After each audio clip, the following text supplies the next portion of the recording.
Today, the Matt Walsh Show, a new investigation reveals that Planned Parenthood is shipping gender transition drugs to children across the country. This raises an important question, among others. Why exactly are we funding these people? And of course, then the major news, a new pope. What do I think of the pope? What is my analysis of his papacy, which has lasted for about 18 hours so far? We'll talk about that. And yet another parent has been criminally charged for violence committed by their children. This seems to be happening more and more, but there's a certain pattern with these prosecutions that we need to discuss. We'll talk about all that and more today on The Matt Walsh Show.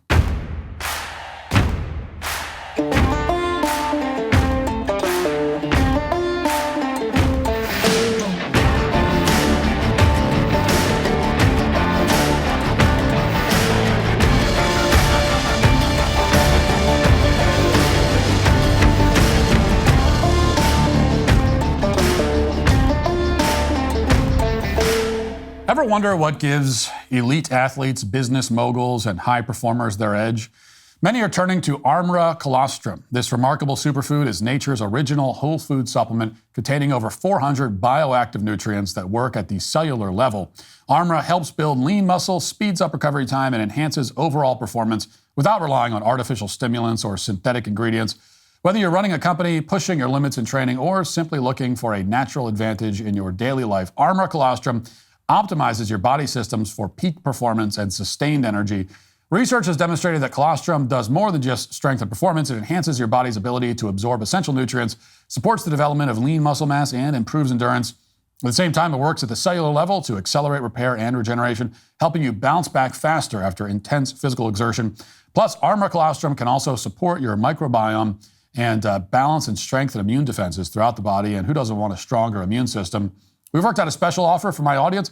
Receive 15% off your first order. Go to tryarmra.com/Walsh or enter Walsh to get 15% off your first order. That's tryarmra.com/Walsh. We've spent a lot of time on this show discussing psychiatric drugs like SSRIs. And the problem with these drugs is that they're incredibly potent, potentially dangerous, and they affect the mind in ways that the doctors prescribing them don't fully understand. And all these problems are compounded by the fact that they are increasingly easy to obtain. In fact, as the problems with psychiatric medications become more evident, the barriers to access those drugs only become lower. It seems that, things should be working the opposite way, but that's not how it goes. And if you want to get a highly potent, dangerous, mind-altering drug these days, you can get it. In fact, you probably don't even have to leave your house to get it. You can get it mailed to you. And this trend is becoming more and more common with an ever-increasing array of drugs. They are very easy to get, there's very little oversight, and you don't have to leave your house to obtain them. This is a major problem. It will require all kinds of legislation to fix, but there are some steps we can and must take immediately to address this problem, address the problem of fraudulent, life-altering drugs being handed out in large quantities to young people in particular, basically on demand. One of those steps is to defund some of the largest distributors of these life-altering drugs, which is something that should have happened a long time ago, of course. If we can't ban these people from operating outright, then at the very least, we should stop giving them money and we should stop giving them tax breaks. What's happening is a genuine crisis, and it's not limited to SSRIs. It extends to a whole host of other drugs as well. And a new investigation by Live Action, the pro-life nonprofit, has just brought renewed urgency to this crisis and how completely out of control the problem really is. What I'm about to play is part of an undercover investigation by Live Action where they contacted various Planned Parenthood locations posing as a 16-year-old girl. And in these conversations, Live Action's 16-year-old girl requests, quote-unquote, gender-affirming care, including cross-sex hormones. And Planned Parenthood responds by saying that this is completely fine. They say that they'll do it virtually over, Zoom or something like that. And then they suggest that if the girl goes to a clinic in person, she does not need to be accompanied by her mother in the examination room. Watch. Thank you for calling Planned Parenthood. Thank you for choosing Planned Parenthood, Greater New York. Thank you for calling Planned Parenthood, Minnesota, North Dakota, South Dakota. Hello, good afternoon. Thank you for calling Planned Parenthood. Hi, my name's Sophia. I'm just trying to schedule some gender-affirming care. I really just want to be able to get some testosterone to start my journey. So we just have to start by booking your initial appointment so you can come in to see one of our providers. Are you over 18? No, I'm 16. You're good to be seen here then, 16 and older. Perfect. Okay, good. You're okay to do it for minors? Yes, you can legally get hormones under 18. How old are you? 16. I know my mom has to come in with me. And does she have to be in there the whole time? Like, how does that work? Because I don't know if I'm comfortable with that. At some point in the appointment, maybe she doesn't have to be in the examining room with you. You said I could do it virtually? Yeah, you could do it virtually. So what would that look like? So I just talk to a doctor and then they'd be able to prescribe me? Yeah, if it's virtual, you'll still meet with the doctor and then go over like all necessary information. At the end, they will then be prescribing hormones that would then be scripted out to like your local pharmacy. I don't need any like therapy or anything first? Like you don't need any record of that? Not that I know of. I don't need any sort of like records of having gone to therapy or anything like that, right? Yeah, so unless you have TRICARE insurance, it would not be required. Now, this footage is part of an extensive investigation by Live Action into Planned Parenthood, and the full report was just released this week. To put things in context, Planned Parenthood is the leading abortion mill in the country. They commit roughly 40% of the abortions in this country all by themselves, and they receive something like $700 million from taxpayers every single year. So what exactly is that money buying, aside from abortions and irreversible drugs for children? Well, according to Live Action, citing various investigations, it's allowing Planned Parenthood to traffic in human body parts, commit all kinds of health code and privacy violations, engage in anti-white racism at all levels of the operation. And I'm not going to go through the entire report now. It's online if you want to view it, and you should. But I will highlight this one particular section, quote, at least 40,000 patients went to Planned Parenthood for gender-affirming care, quote unquote, in 2023 alone, a number that has risen tenfold since 2017. The largest proportion, about 40%, were 18 to 22-year-olds. According to Live Action, 45 out of Planned Parenthood's 49 affiliated facilities provide this so-called care, and Planned Parenthood is now the second largest provider of so-called gender-affirming hormones in the entire country. The report continues, Planned Parenthood targets minors for gender-affirming care by disseminating pro-transgender ideology online and in schools. It is also stated that it would like to expand its gender-affirming care to a greater number of minors. The report cites a video from Planned Parenthood in which the organization claims that puberty blockers are, quote, like a stop sign that pauses puberty without any potential side effects, which is completely false. Planned Parenthood also provides sex education materials to elementary schools, according to this report, including, quote, information about puberty blockers and graphics of pubic hair art. Now, in some cases, Live Action notes that Planned Parenthood was caught referring a 14-year-old undercover actor to gender-affirming treatments at another organization so that he could hide his so-called transition from his parents, and it goes on and on. Every page of this report is extremely difficult to read, and it's all very damning. Even if you put all the baby murder to the side, which you can't, because that's still obviously the most evil thing this organization does, or any organization does on the planet. But even if you did somehow forget about that, Planned Parenthood still remains one of the most evil organizations in the country. Their explicit goal is to permanently alter the lives of young people with surgeries and hormones long before they're able to consent to anything like that. And as the report outlines, half the time, they don't even follow their own protocols, as limited as those protocols already are. Now, what's left unanswered in all of this is why Planned Parenthood still receives hundreds of millions of dollars in federal funding. Republicans, as you may know, control Congress and the White House. So why the hell are we still sending all this money to these butchers?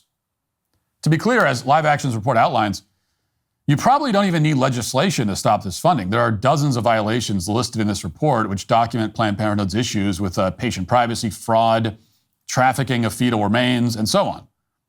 All of these problems by themselves are grounds for an executive order shutting down the funding immediately, but that hasn't happened yet, and Congress hasn't done anything either. Nor have they done anything about the mass prescription of SSRIs. Now, to be clear, Planned Parenthood should be forcibly shut down by law. I mean, the entire organization should just be, the whole organization should be banned, and all of its executives and employees at every level of the company should be put on trial for crimes against humanity. There should be a Nuremberg for Planned Parenthood executives, but that's not likely to happen anytime soon, unfortunately. There are a lot of things that should happen but won't, and this is probably number one on that list. So what I'm saying is that defunding them is the bare minimum. I mean, it's not even close to the full extent of what should be done to shut down these butchers and child abusers and bring them to justice. It's just the most meager first step. It's the step where we at least stop forcing Americans to fund these psychopaths. And yet we haven't even done that. Republicans control the federal government, and yet somehow we are still sending hundreds of millions of dollars to Planned Parenthood. Why? What is the reason? I mean, what would be the negative consequence of defunding Planned Parenthood? The left will be mad? The media will complain? What, the activists will scream and sing protest songs in the street? Now, that last bit is pretty painful, I admit, but is any of that enough to override the great moral necessity of defunding an organization that kills and castrates children? Obviously not. Especially because the protesters will be shrieking and screaming anyway. The media will complain regardless. The left will be mad no matter what. They're going to cry no matter what. We might as well give them something real to cry about. Now, that's not to say that Republicans in Congress haven't done anything at all. They're technically still showing up to work. Later in the show, we'll talk about what they accomplished this week, though, spoiler alert, it's not exactly groundbreaking stuff, although it is good. But it's well past time for elected Republican representatives, along with the White House, to take decisive action on the ghouls and butchers who call themselves healthcare providers. You know, last time Republicans controlled the entire government, nothing was done about Planned Parenthood funding. We just kept funding them. And that cannot happen again. It just cannot. If we can defund NPR, and the White House says we can, then we can defund these abortionists too. And we can stop corporations from distributing psychoactive drugs like they're candy while we're at it. After all, this is what we voted for. Now let's get to our 5 headlines.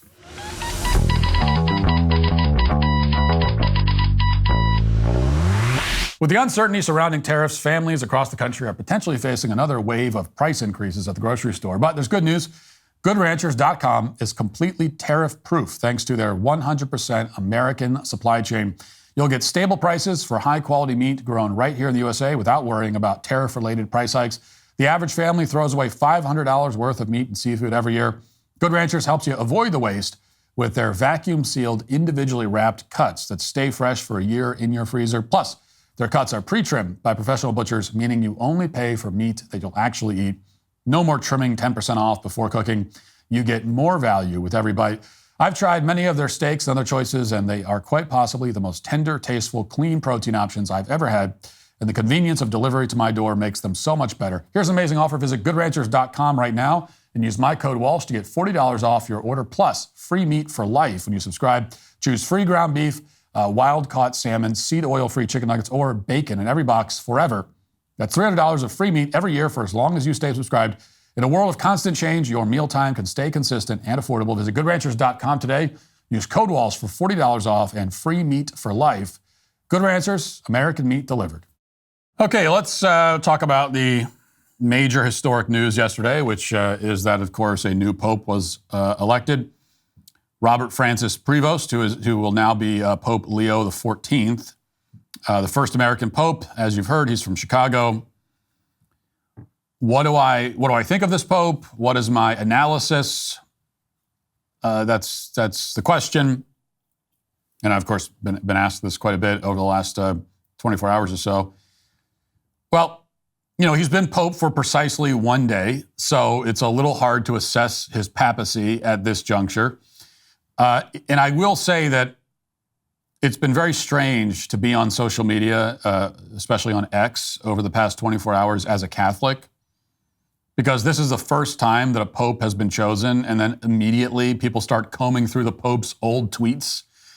You know, it's weird. It's a strange thing, and I get that if you're not a Catholic, doesn't seem strange to you because you see the pope as essentially a political figure because you're viewing it from the outside. But as a believing Catholic, you know, that's not how we see it. And so it's just a strange thing. It's a strange thing to see. I mean, this is the Pope, and we're doing the screenshots of the old tweets. And you know, because many people are treating the selection of a pope as if he'd just been nominated to be a cabinet secretary or something. And it's, as I said, sort of a strange thing to see. Now, as for his old tweets, and you've probably seen some of them, there are some red flags there. I mean, there's some cause for concern. He's taken moderate or left-leaning stances on things like immigration, things like climate change. He was critical of J.D. Vance, which is very unfortunate. He's been critical of Trump's immigration policies, along with amplifying other people who've criticized him, retweeting. So people are going through and finding the Pope's retweets. Now, so that's all. Those are red flags. There's no way around it. I mean, that's cause for concern. Now, on the other hand, he's a registered Republican. He was an active Republican primary voter, which is also a weird thing to say about a pope. You know, it's strange to say that the pope is a Republican voter is strange. Better than the alternative, of course. Much rather that than he was a Democrat voter, but that's on the positive end of things. He's on the record taking very conservative traditional stances on marriage, on the family, on abortion, and that's all good. The name he took, Leo the 14th, is a good sign. Leo the 13th was a great pope. Some people have pointed out that this pope wore the traditional papal vestments when he first came out to address the crowd, which Francis did not. So that's a signal, that's a nod towards tradition, which is also good. And that's, again, a lot of what you're seeing in the Pope analysis is, that's why a lot of it is like cross purposes, because, again, if you're not, I'm not saying that if you're not Catholic, you shouldn't talk about it, or, of course, it's a major world event. And also, as a Catholic, I'm proud of that. I'm proud of the fact that I'm part of the Catholic Church, and when we get a new leader, it's a fact that matters to everybody. I think that's great.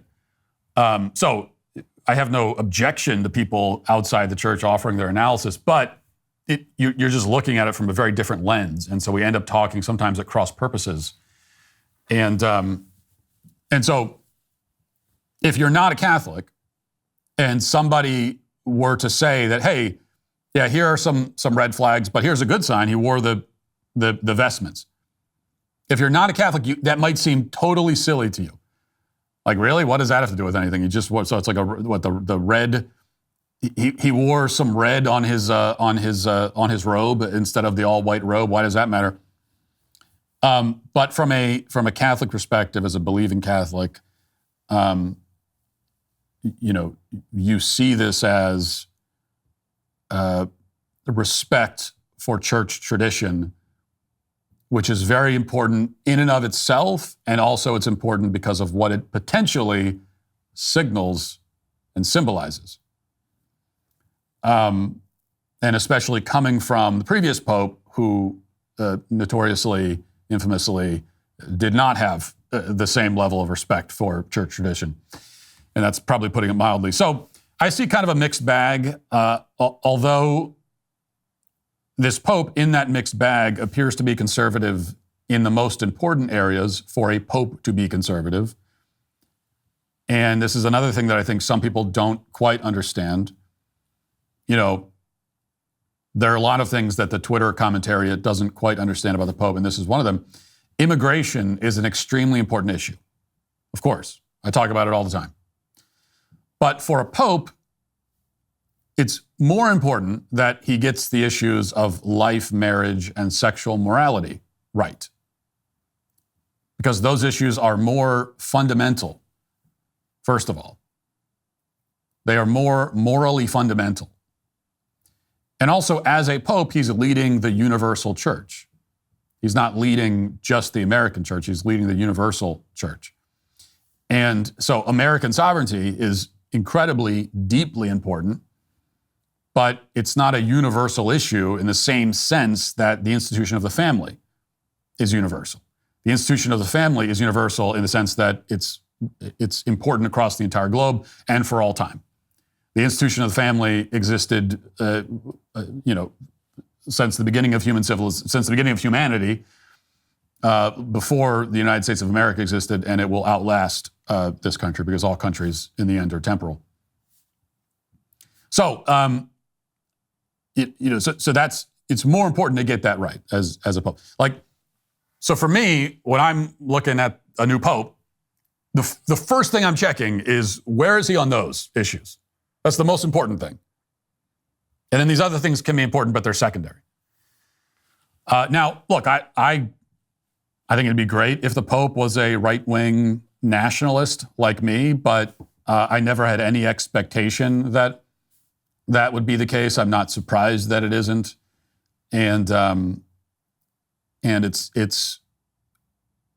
it would be different if he was the president. If he was elected president of the United States, then his stance on American sovereignty would be of much greater importance, which isn't to say that it's of no importance for the Pope, but we have to see these things in a certain perspective. Now, that said, the Pope supporting or calling for mass migration, the invasion of the third world into the first world, the third world invasion in first world countries, if the Pope calls for that or supports it, that's a huge problem. That's deeply damaging. And if this Pope does that, if he does it as Pope, then I will oppose it. I will come out against it, just like I did with Francis. And that's my whole point here. If this Pope does things as Pope that I personally think are objectionable or harmful or wrong, I'll say so. My track record on that is very clear. But I also want to give him a chance, and I think that's reasonable. So, if 8 months from now, Pope Leo XIV comes out and condemns American immigration policy and declares that we have a moral duty to accept an unchecked flood of third world immigrants, and if that were to happen, you don't have to come back to me and say, see, Matt, I told you so. You were wrong. I'm not saying that won't happen. I'm saying I want to see what happens. I'm saying I hope it doesn't happen. And I'm saying I don't want to condemn the Pope's, the papacy ahead of time. I don't want to condemn his tenure as Pope ahead of time. So you can call that cope or whatever. I don't care. I think it's just obviously the most reasonable stance to take. And it's a more charitable stance. And yeah, as a Catholic, I want to take a charitable stance towards the Pope. You got me. Guilty as charged. And I'm also not suggesting that this Pope will miraculously become based on, issues like immigration and climate change. That could happen. I don't think it will. I think the more likely positive outcome is that what I'm hoping for, what I think is plausible, though I don't know how likely, is that for this Pope, issues like immigration and climate change are just not a major focus of his papacy. They were a major focus for Francis. My hope is that they're just not a focus. He doesn't spend a lot of time on them. And instead he focuses on moral and spiritual matters, on the fundamental moral and spiritual matters. That's what I'm hoping for. Am I predicting that? No, I'm not. I'm hoping for it. I'm praying for it. One other point, as others have pointed out, and I think it is important to keep this in mind, is that, and I know that Knowles has hammered this point, that the modern American political paradigm cannot be so easily or cleanly grafted onto the papacy. It cannot be so neatly applied to a 2,000-year-old institution. So when someone says that the Pope is woke or liberal, that label only goes so far. I mean, even for Francis, who I criticized a fair amount, but even then, it only went so far. So for instance, this Pope, just like Francis, appears to be stringently opposed to abortion, has spoken out against transgenderism, and spoken out against gay marriage. And it's pretty incoherent, right, by our political standards, to call somebody woke when they have those positions. I mean, those are the high sacraments of wokeism, and he's against them. So, I mean, how could you possibly? No one who we call woke would accept you into their club if those are your positions, right? And it's especially incoherent coming from some conservative influencers. There are some conservative influencers who I've seen sort of condemning this pope as woke, or maybe condemning might be too strong a phrase for some of them, but warning of this pope's wokeness. There are some who have done that, who I know support gay marriage and also support abortion, at least up to a certain point in pregnancy. Those are the two wokest positions you can have. And so you're really not in a spot to call anyone else woke when you are okay with the definitional destruction of the marital institution and the desecration of the sanctity of human life. I mean, if you're on board with that or okay with it, then you are woke on the two most important things: yourself.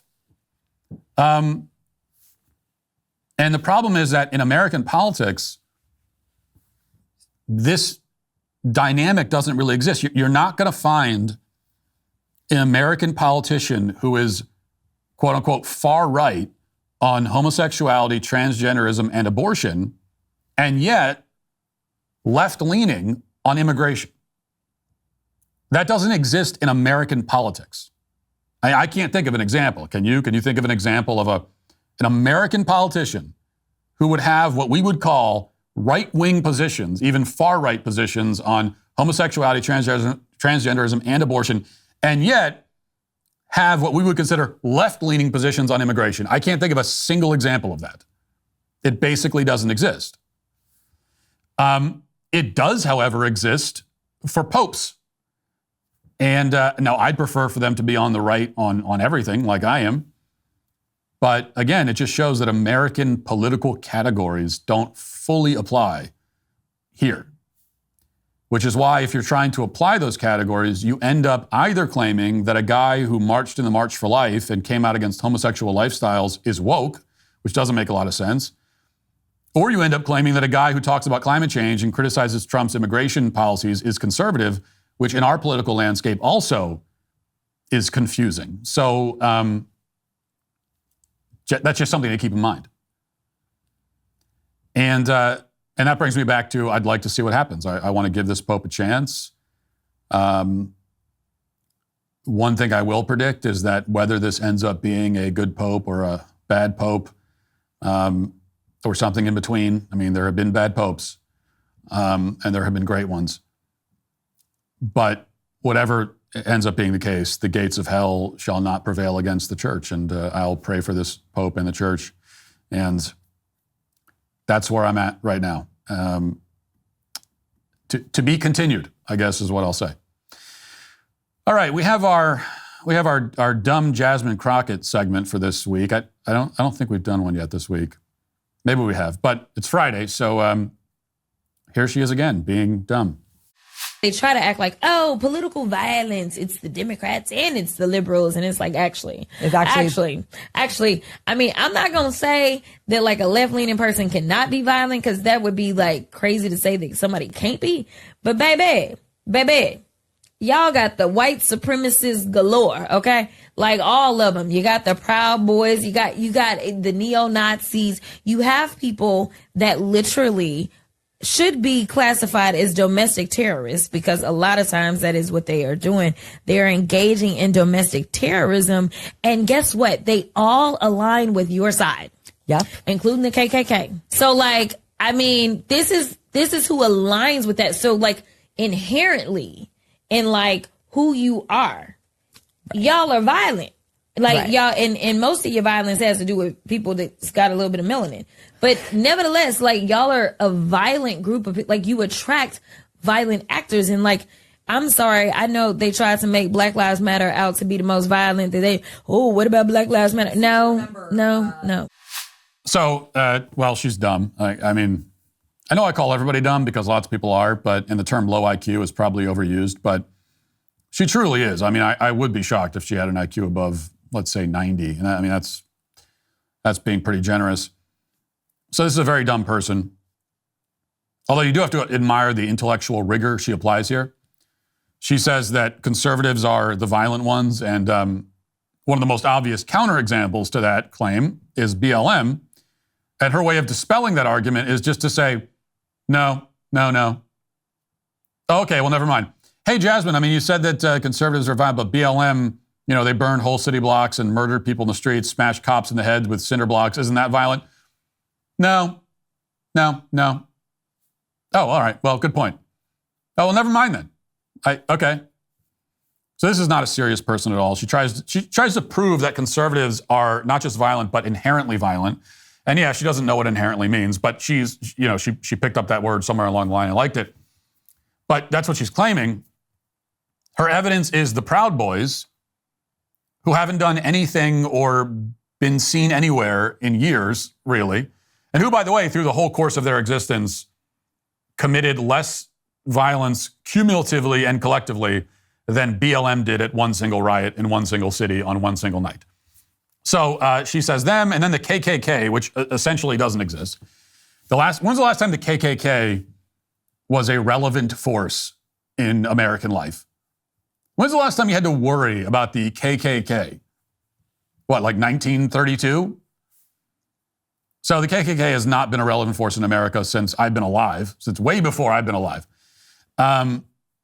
Very few people no one listening to this, and very few people who could listen to this, have lived in a country where the KKK was a thing that anyone had to worry about. And those are her two examples. An example that would have applied like 90 years ago, and then the Proud Boys. And that's even leaving aside the obvious dunk here, which is like the KKK were actually Democrats. But, so there's that too. But that's not even, I won't even reach for the like obvious Republican comeback on this. It's more just, it's not relevant. So obviously the left is more violent, that's clear. And there's a reason for that. It's not just, this is not just about keeping tally. It's not about keeping score. It's not about pointing the finger back at them and saying, no, you're violent. No, you are. No, you. Like, that's not what this is. Leftism is actually inherently violent. And inherently means, Jasmine, I know you don't know this, but inherently means belonging to something by its nature. It's like it's in your nature, right, to be a certain thing. That's what inherent means. And so leftism is violent by its nature. Conservatism is not. I mean, it's right there in the name of the thing that conservatism is not inherently violent. It's conservative. Conservatism is conserving, right? You're trying to conserve it. There's not a. You're trying to conserve what already exists, which is not an act of violence. To conserve a thing that exists. Now, it can require violence sometimes, but it's always going to be a defensive violence. If you want to protect something that already exists, right? You want to protect your home. You want to conserve your home. That's not a violent thing in and of itself. Now, it only becomes violent if someone is trying to do violence against you and your home. And then in service of protecting it, then you're committing violence. So it's always defensive. It's always an act of self-defense. But leftism is a destructive force. And it's right. It's the language that they use, like dismantling. We want to dismantle. We want to dismantle the patriarchy. We want to dismantle, white supremacy. How do you dismantle? It's an act of violence. Dismantling is, by definition, inherently an act of violence. So, and the other thing too is that there are two things. Well, this is part of it. Leftism teaches two things. One is that the ends justify the means. Any act is a good act as long as it has what you perceive to be a good end, a good result. This is the argument for every affirmative action policy, every DEI policy. They say, sure, it's okay to discriminate in this case because the end result is greater inclusion of racial minorities, which they see as an objectively positive result. And so it's okay. So ends justify the means. And the flip side of that is that a bad end automatically means that the thing that was done to achieve that resulted in the bad end is wrong. So, for example, every leftist in the country wanted Daniel Penny to go to prison. That was a clear example of self-defense.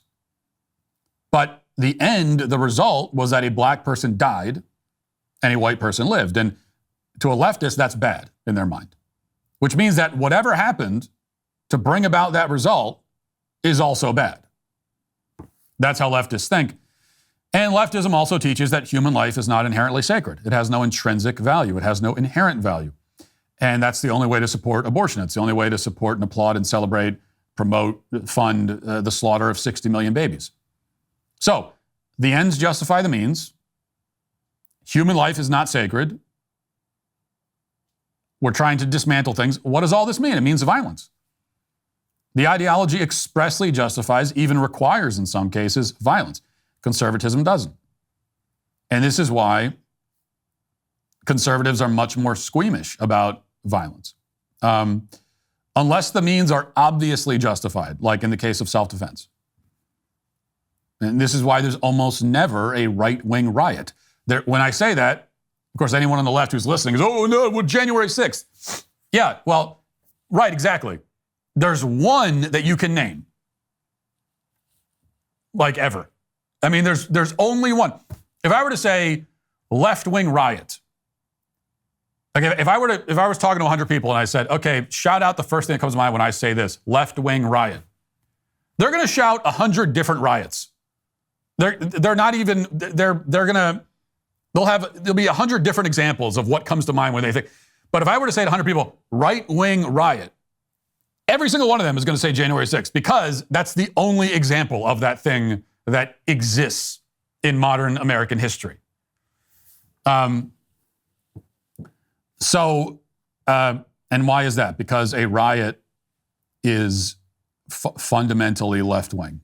It is a fundamentally left-wing tactic. It is rampant, random destruction. It endangers random, innocent lives. And so it's the kind of thing that you can only justify if you believe, number one, the ends justify the means, and number two, that human life has no intrinsic value, and number three, if you believe that there's a certain value in and of itself to dismantling and destroying. If you see civilization in particular as a thing that needs to be dismantled and destroyed, then a riot makes a lot of sense, actually. A riot is a random destruction of whatever happens to be around. So that's why the left is actually violent and will always be the much more violent political movement. All right. Let's see. I'm hesitant to discuss this next story, only because I might want to do a longer monologue on it next week, and I don't like to repeat myself, which may come as a shock because I repeat myself all the time. But I didn't say I don't repeat myself. I just said I don't like to. So, but speaking of repetition, stop me if you've heard this one before. The parent of a school shooter has been charged in connection with the shooting. This is the third such case by my count in just the last year or so. The third time that a parent has been charged with a crime that his child committed. And so let me read a little bit of this story and the details, and then we'll talk about it. And I'm going to have to read more of this article than I normally would, but there are just important details here so that we can offer any kind of coherent analysis. Wisconsin prosecutors have charged the father of a teenage girl who killed a teacher and fellow student in a school shooting last year with allowing her to access the semi-automatic pistol that she used in the attack. The criminal complaint against 42-year-old Jeffrey Rupno of Madison details how his daughter, 15-year-old Natalie, struggled with her parents' divorce, showing her anger in a written piece entitled War Against Humanity. Her father tried to bond with her through guns, the complaint said, even as she meticulously planned the attack, including building a cardboard model of the school and scheduling the shooting to end with her suicide. Prosecutors filed the complaint Wednesday, but didn't unseal it until after Jeffrey Rupno was arrested. He faces 2 counts of intentionally giving a dangerous weapon to a person under 18, causing death, and contributing to the delinquency of a child. All the charges are felonies. Jeffrey Rupno told investigators that his daughter lived with him but had been struggling with his divorce from her mother in 2022, saying she hated her life and wanted to kill herself. He said she used to cut herself to the point where he had to lock up all the knives in his house. She had been in therapy to learn how to be more social until the spring before the attack. Her mother, Melissa, told detectives that the therapist told her that Natalie was suffering post-traumatic stress disorder stemming from the divorce. One of Natalie's friends told investigators that Jeffrey Rupno was frequently verbally aggressive and that he was a drinker. Jeffrey Rupno told investigators that took Natalie's shooting with him. Jeffrey Rupno told investigators that he took Natalie shooting with him on a friend's land about 2 years before the Abundant Life attack. She enjoyed it, and he came to see guns as a way to connect with her, but he was shocked at how her interest in firearms snowballed. He kept Natalie's pistols in a gun safe, telling her that if she ever needed them, the access code was his social security number entered backwards. About 10 days before the school attack, he texted a friend and said that Natalie would shoot him if he left the fun safe open right now. Okay, and then after the attack, he sent a message to detectives saying that his biggest mistake was teaching Natalie how to handle guns safely and urging police to warn people to change their gun safe combinations every 2 to 3 months. And so that was his warning. Okay, so there are 2 things we need to talk about here. First of all, as to the merits of these charges, and allowing for the fact that there might be details that, there certainly are details we don't know.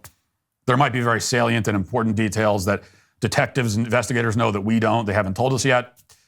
And so if I'm judging just based on what we read, this could change if there's more we weren't told that comes out, and then maybe it will change my analysis of this. But based on what we know, what's in that article, I would say that I don't think he should be charged with a crime. In fact, based on what we just read, I think that it seems like a gross miscarriage of justice to charge him with a crime. Now, did the father make mistakes here? Yes, obviously. Very serious ones. But this write-up, anyway, makes it sound like he was a father trying to connect with his daughter, doing what he could. They had her in therapy. Therapy is very often useless and makes things worse. But again, he's doing what he thought was the right thing. Taking her shooting, because it's as the father, the daughter lives with him, which is a very interesting detail. That's unusual to have a divorce and the daughter lives with the father rather than the mother. So there's all kinds of backstory there that we don't know about. But the daughter lives with him. So he, as a now single father, he's trying to bond with his daughter. And so he's doing it in the only way that he knows how as a man, with bringing her into his sort of masculine activities. And for him, he's really into shooting. And so he brings her into that. He notices her spiraling. He keeps the guns locked up. And then one important thing I think I skipped over as I was skimming is that he, a couple days before the shooting, let's see if I can find it, he took a gun out to clean it so that Natalie could clean it, but then he got distracted and he wasn't sure if he put the weapon back in the safe or not. Okay, so that was like the biggest mistake of all. And that's a serious mistake. Those are very serious mistakes. But here's what we don't see. We clearly don't see a father who was in any way directly or intentionally involved in this terrible crime. We don't see what appears to be criminal neglect. The worst thing we hear about his parenting style is that he could be verbally aggressive, whatever that means. That could mean anything.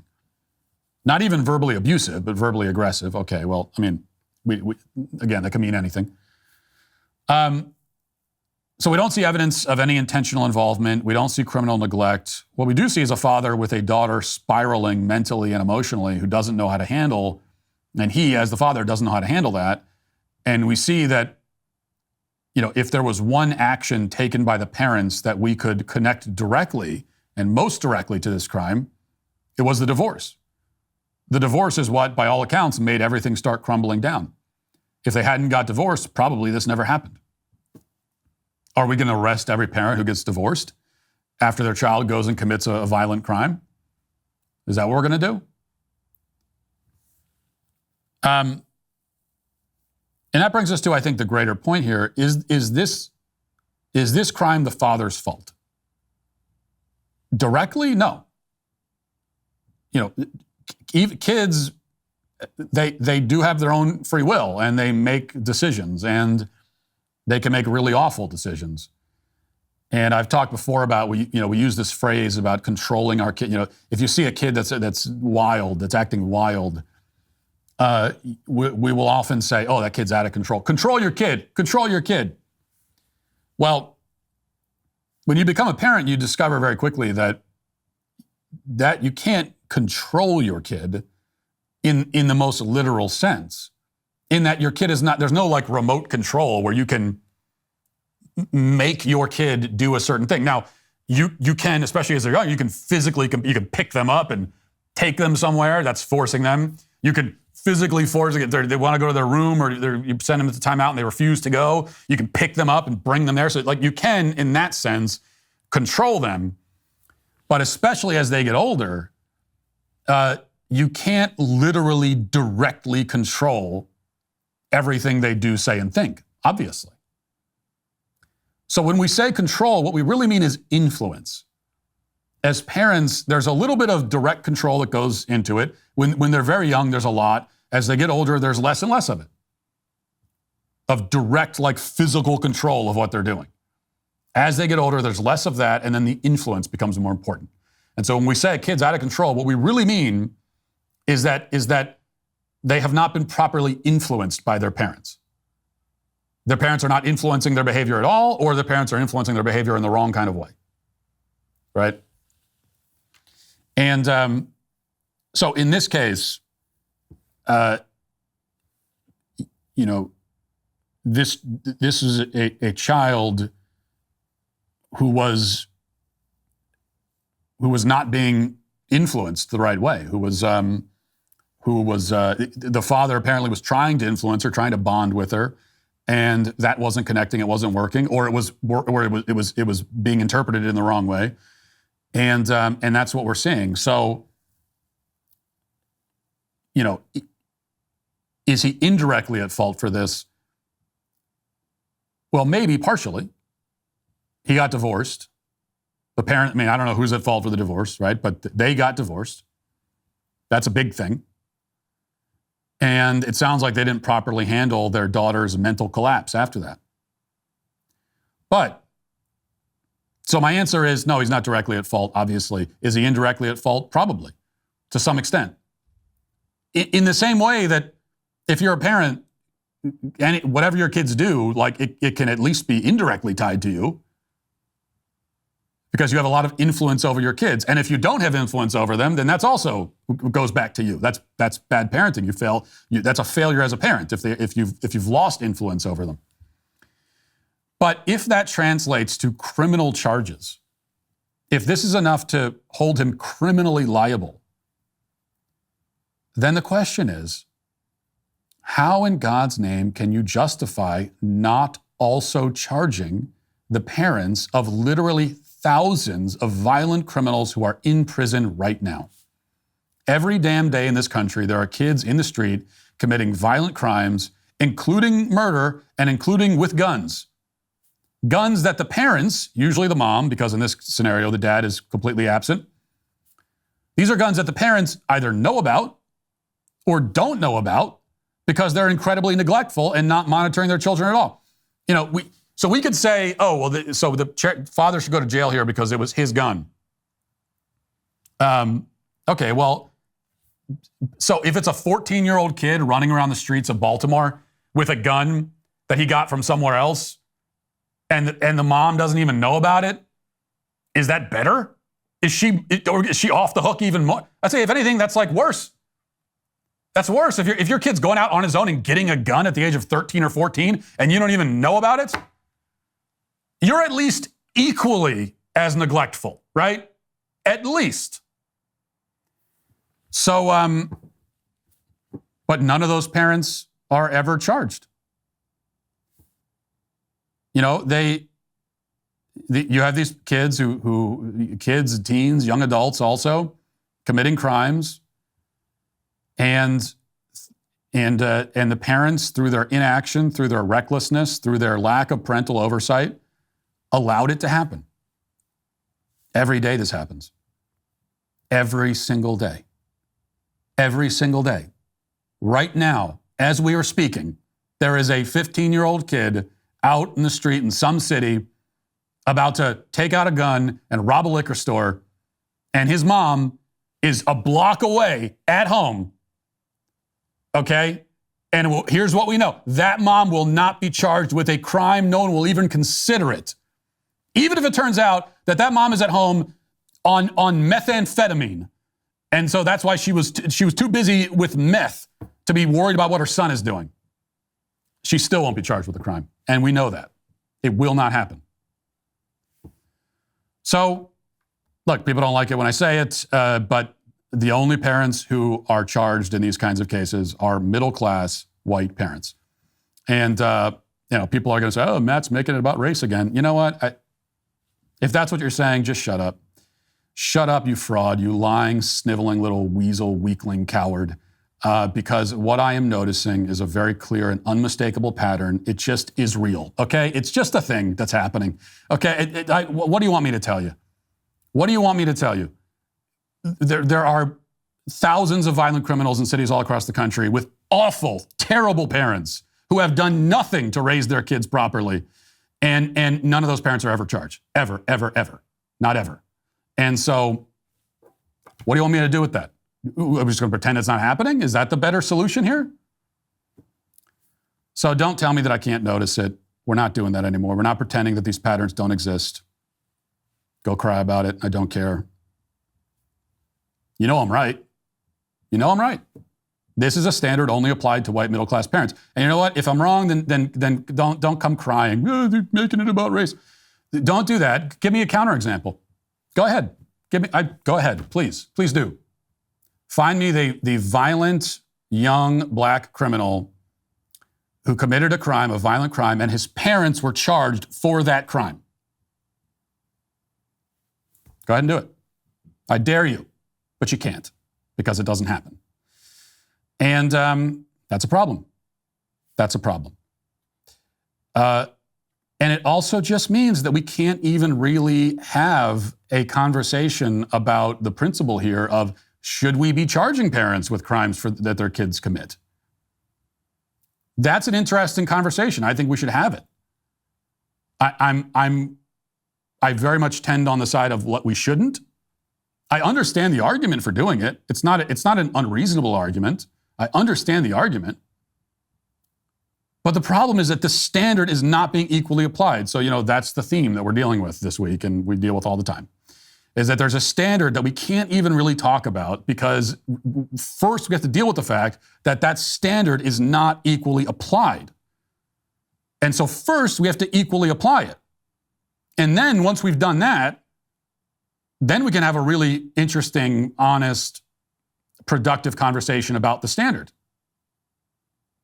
And if you would say, well, but we can't apply that standard equally because that would just be insane. You might say that, well, yeah, but we can't really do this equal because then tomorrow we're going to be locking up 100,000 parents. We can't do that. Well, if that's the case, then maybe that tells us something about the standard. If that's our answer, and maybe it is, maybe the answer is yeah, you know what? In the interest of justice, there's an argument to be made for it, but practically we just can't do that. Okay, well then, but we shouldn't be doing it over here then. So then why are we doing it randomly with these few cases if we're not going to do it consistently? This is one of the reasons why I harp so much on consistent standards, is because that's just justice, that's right, it's fairness. But also, one of the ways to discover whether a standard is prudent, whether it is just, whether it makes sense, is to consistently apply it.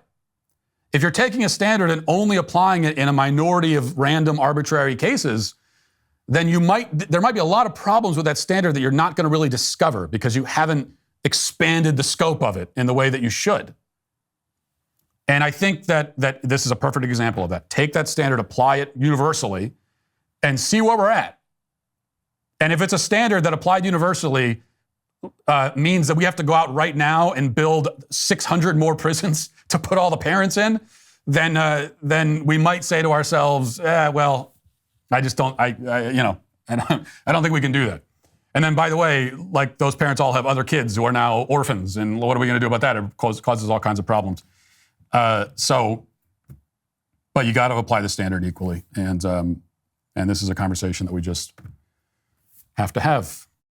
I've got vacation days to use, but I'm bored visiting the same places. I'd love to just pack up an RV and see all of America with my family and check back in here at the studio in a few months. Well, if you can relate and you rent or own an RV and you're tired of parking your RV in the driveway, gas tank on empty with no trips even remotely planned, then you need Harvest Hosts. With Harvest Hosts, $79 a year gets you unlimited fee-free overnight stays at 9,500 amazing stops across North America. You can wake up at distilleries, farms, museums, golf courses, even drive-in theaters. Your home on wheels deserves better than another rest stop, and with their wide selection means there's something for everyone. Discover beautiful new places, support local businesses, and finally use your RV for what it was meant for, actual adventure. Looking at some of their location options makes me want to take a break from the insanity in the culture and rent an RV, stuff all 6 kids into it. Why not? And head out to do some sightseeing. Some of these locations are truly must-sees. My family and I would probably start with their fishing spots and dark sky preserves. Plus, using Harvest Hosts to map out your trip takes all the stress out of it. The host locations are vetted, safe, and well-reviewed, which means you can travel with no worries. And with over 50,000 5-star reviews, you're sure to love your journey. Head to harvesthost.com and use code Walsh for 20% off Harvest Host membership. Once again, that's harvesthost.com for 20% off. And make sure you use my promo code Walsh so they know I sent you. Being a parent is hard, especially if you're trying to do it right. And this Mother's Day weekend, Dr. Jordan B. Peterson has a few things to say about that. Here's the trailer for his new series, which is coming to Daily Wire Plus. It's called Parenting. Here it is. There is nothing you'll do in life that's more challenging, difficult, and rewarding than being a parent. Nothing with greater highs or lower lows. You have little kids for a very short period of time. It is a major mistake not to notice that and not to appreciate it. We're dealing with a pattern of misbehaviors with our son, who's 3 years old. Whenever we want to leave the house, he starts running away. We have to be places at certain times. When a disciplinary issue arises, you need to make space to master it. I have to not do what I thought I was going to do for 10 minutes to set this right. Our 13-year-old throws tantrums quite often when he doesn't get his way. We spoiled the heck out of him. When you spoil a child, so to speak, you take away from them the opportunity to develop their own competence by doing too many things for them. The consequences of his abdication of thought is that other people think for him. That's what'll happen. Our daughter was bullied at her school. As this is happening, our son turned to some substance abuse. Look for mood changes and behavioral changes, and then you can tell your kid, look, it might be an unpleasant conversation that we have to have, but I'm not going to let you be miserable and drift away. Discuss the disciplinary strategies. Discuss the rules. Discuss what it is that you want from your child. Talk that through so that you're the same person. The more effective you are in laying out these disciplinary rules, the more they'll like you. Rules consistently applied with minimal force and plenty of patience. You don't want to let your worry destroy the pleasures of the moment. Just because children know less about the world doesn't mean they're not paying attention, and it certainly doesn't mean that they're stupid. They're not stupid, and they're watching.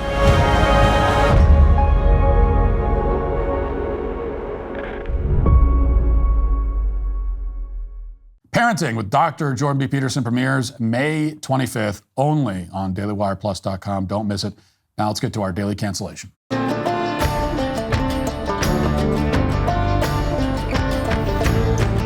The biggest criticism that you can level against Republicans in Congress at the moment, as we alluded to at the beginning of the show, is that they aren't doing enough to codify the Trump administration's agenda. Donald Trump can sign a dozen executive orders, but unless Congress turns them into laws, then we can be certain that the next Democrat president will reverse them.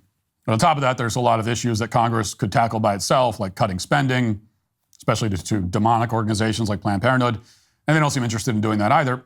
At the same time, we do have to give some credit to Republicans in the House, and that's because yesterday they managed to pass a bill that officially changes the name of the Gulf of Mexico to the Gulf of America, which of course was one of Donald Trump's first acts in his second administration.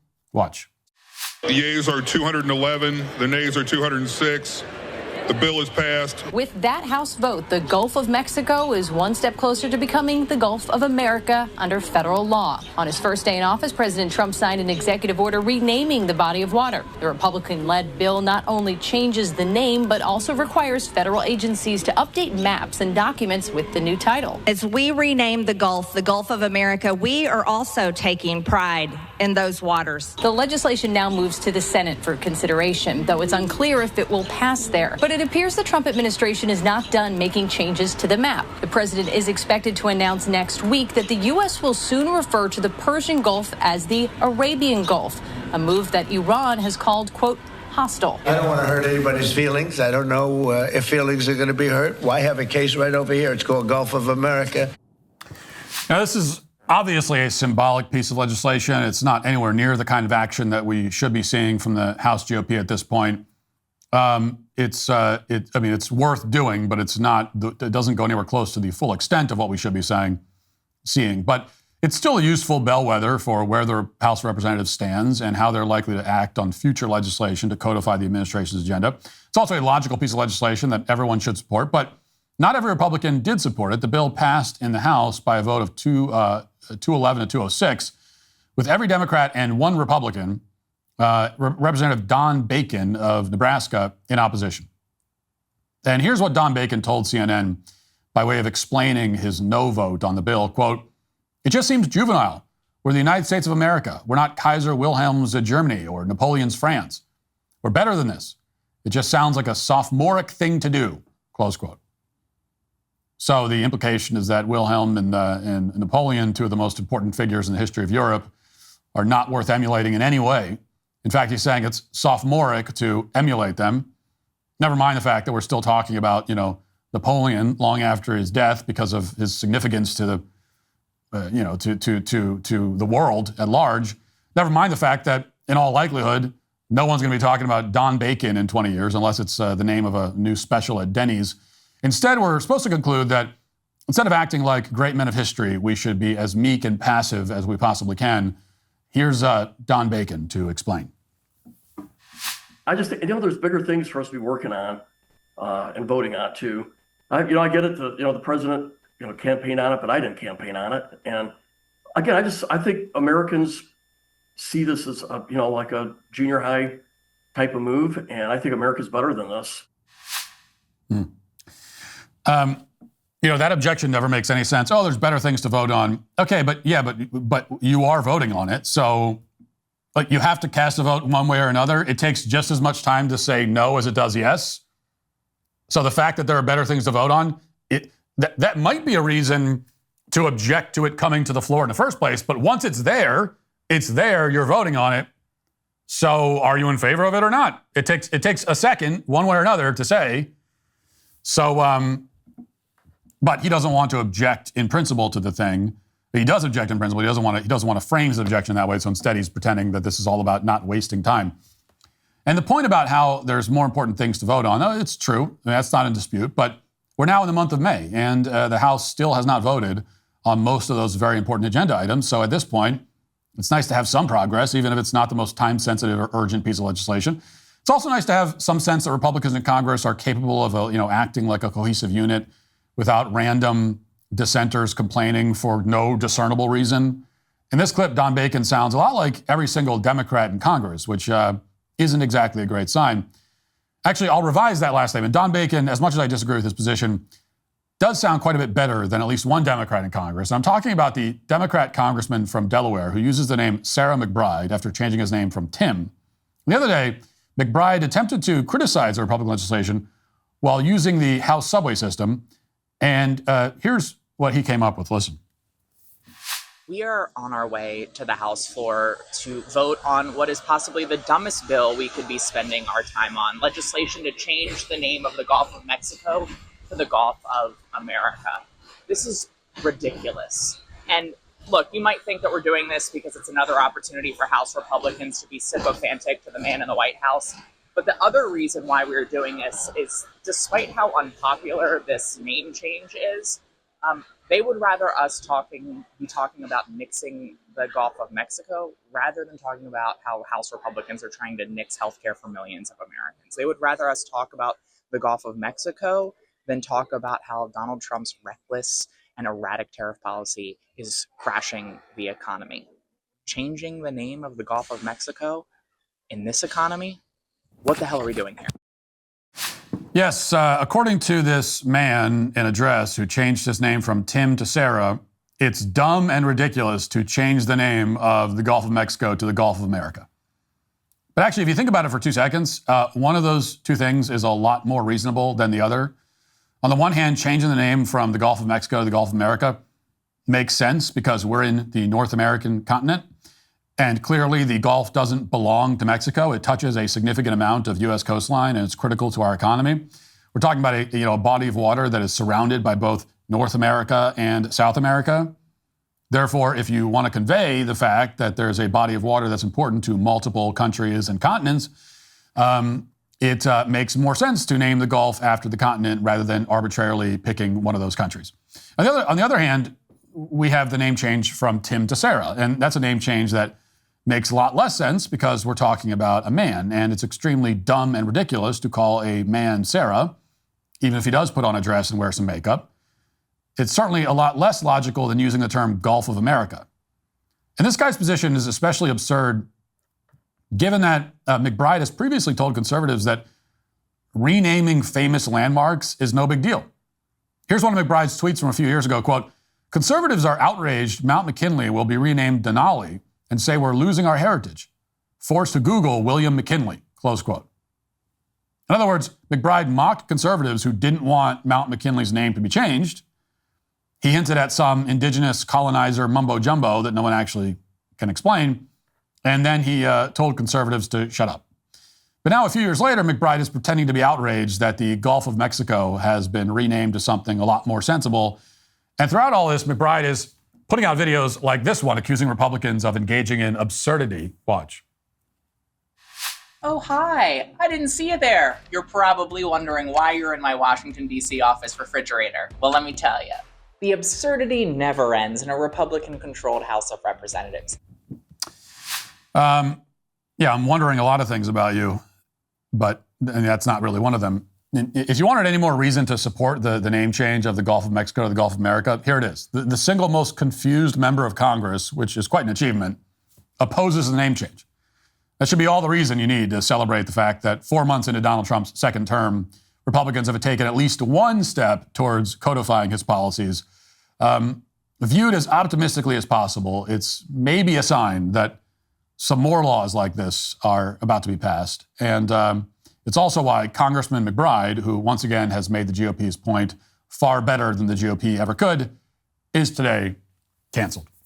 That'll do it for the show today and this week. Have a great weekend. Talk to you on Monday. Godspeed.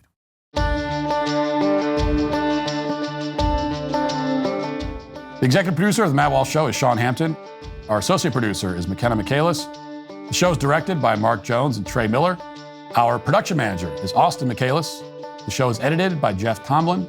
Our lead audio engineer is Mike Coromina. Our audio engineer is Ryan Reese.